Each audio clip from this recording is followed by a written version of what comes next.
guys, welcome back to another video. Today we're doing the full kayak fishing setup. I'm sorry my voice is off, I'm sick today, but today we're doing a full kayak fishing setup, kayak fishing for beginners course. Why would you go to a thing in real life that you have to pay for or drive 3 hours to get to when you've got a YouTube video right here? So today I'm going to be teaching you everything there is to know about kayaks, kayak fishing, and what you need to have. Starting off with the kayak and kayak basic gear. So this right here is the Lifetime Tamarack Angler 10 feet.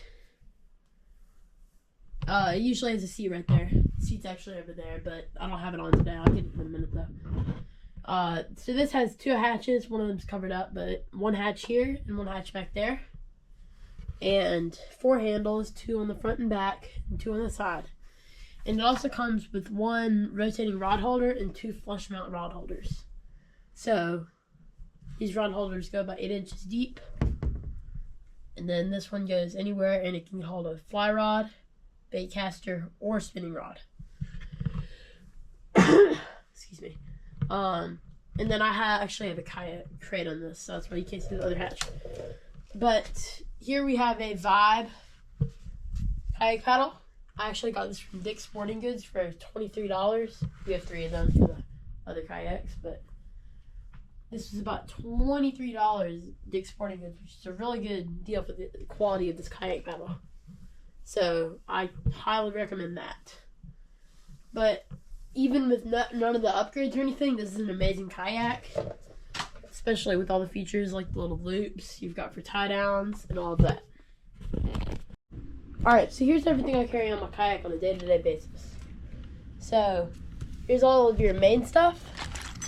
Like your necessities will be up in your main area with you. Like just around here, maybe sitting in that cup holder. You put it like by your leg over there. So you have fish grips, which are a necessity for a kayak because it's a small vessel. You want to be able to have that handle on the fish. And you have your scale, obviously, for weighing fish. You have your pliers for removing the hooks from the fish, obviously. Then here's one that people don't mention as much. But for this kayak in particular, you need scupper hole plugs. Because it's got these little scupper holes that are built for draining water.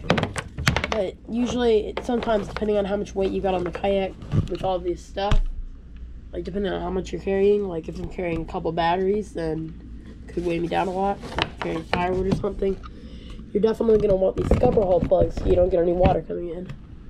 So, but if you need to drain the water, you just pull it out and it'll drain water. So it works any way you want. And then, obviously, we have our kayak crate. This is built to add, this is actually a DIY, but this is built to add 4 more rods to my kayak. So I can have the 3 that are currently on the kayak, plus 3. And if y'all know simple math, that's 7. So I can carry 7 rods on my kayak at a time. Then another one, depending on where I'm going, sometimes I carry a net. I actually need to get a bass fishing net, but maybe you'll see some of that soon. But this is my trout net. Works pretty good for either one, but it's more of a trout net, so probably gonna need a bass one. And then this is actually a backup paddle. So again, it depends on where I'm going, whether I'm gonna bring this. Like, if I'm going to like a private pond somewhere, then I'm obviously not gonna bring this. But if I'm going to like the ocean or something where like there's no way of getting back, then I'm definitely bringing one. Now starting to move into some of the tackle. So I usually carry around 2 or 3 boxes with me. So this is like a basics box with everything you should need, like all the good baits. Crankbaits, topwaters, a couple frogs, spinner baits. Then this is my worm box. Tons of worms in there. Because as you guys can tell based off the size of those boxes, well, the rest of my soft plastics over there. There aren't many in here today. But as you can tell, I'm more of a soft plastics guy than a hard paint guy. And then I don't usually actually bring this in the kayak, but this is like my equipment box. For anything else, it's not necessarily like fishing baits or anything. So like here's a cloth. I usually put that in the middle right there. And this is actually an anchor. I made this bag myself to go on my sailboat because I don't want to damage the fiberglass hull with the anchor, but I won't usually use the bag for my kayak because my kayak's plastic. Then I have my aerator if I'm going like crappie fishing or something. Then I have my aerator hose with the broken stem. I don't even know where it went, but at least I got a new one. And then I have my fishing gloves. No idea where they're zip tied. And cover bag. And some reel oil. So just some basic stuff in there, really. So basically, my wiring system, I have a wire that runs down through here. And then comes out here. So my battery is usually back here in the battery box. And it runs through down in there, which has my transducer. Try to get down there and show you guys that. It's covered up by the kayak cart, but it's actually on a really expensive Lawrence flush holder mount. But it's completely worth it because you don't have to drill any holes. But you just run it right back through there. Take it down through there. So you start off with one wire right from the battery. And it just goes down into there where it splits into two wires for the transducer and the battery, which comes up and powers your unit right here. So it'll run out as two wires, which will come out looking like this plug right here. The only problems that I've had with this was a blowing fuse when I got some water in it. So you might want to get a couple extra fuse things. Oh, I've also had some problems with the battery detaching, like if I had some rough water or something. But other than that, it's pretty good. Finally, we have our electronics rigging.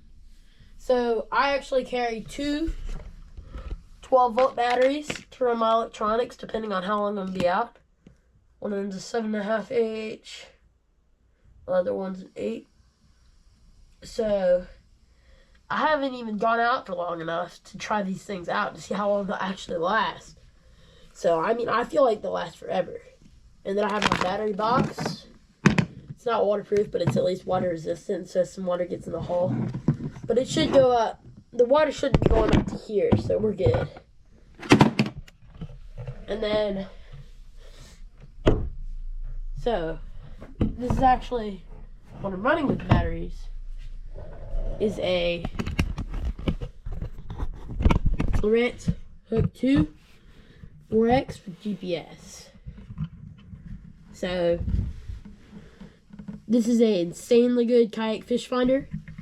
I've never really had any trouble with it. The only trouble with it that I've had, you've seen in one of my previous videos, it was a user error. But I love these things, dude. These things are amazing. Because like, you can beat the crap out of them, dude. Like, they're basically invincible. Finally, I have my kayak cart. So, I got this whole build done for about $70 when the online post said it was about $30 to $45. So, obviously, it's a DIY. It's made out of pipe